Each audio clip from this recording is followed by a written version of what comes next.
Menschen sind wir einst vielleicht gewesen oder werden's eines Tages sein, wenn wir gründlich von all dem genesen. Aber sind wir heute Menschen? Nein.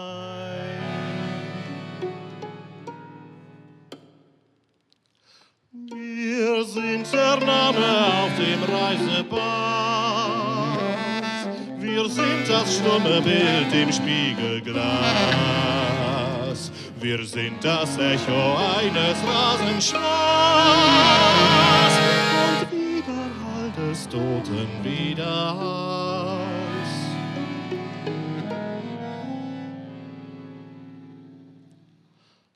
Längst ist alle Menschlichkeit zertreten, waren wir doch nicht den leeren Schein.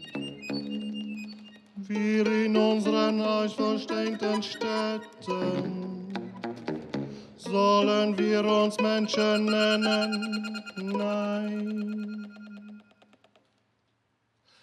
Wir sind der Straßenstaub der großen Stadt. Wir sind die Nummer im Katasterblatt. Wir sind die Schlange vor dem Stempelamt. Und unsere eigenen Schatten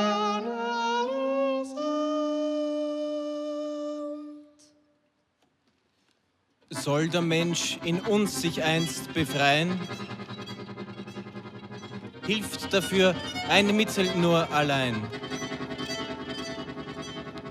Stündlich fragen, ob wir Menschen seien,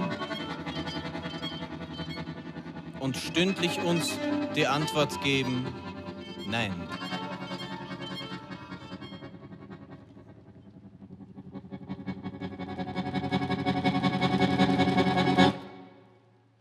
Wir sind das schlecht entworfene Skizzenbild des Menschen, den es auszuzeichnen gilt.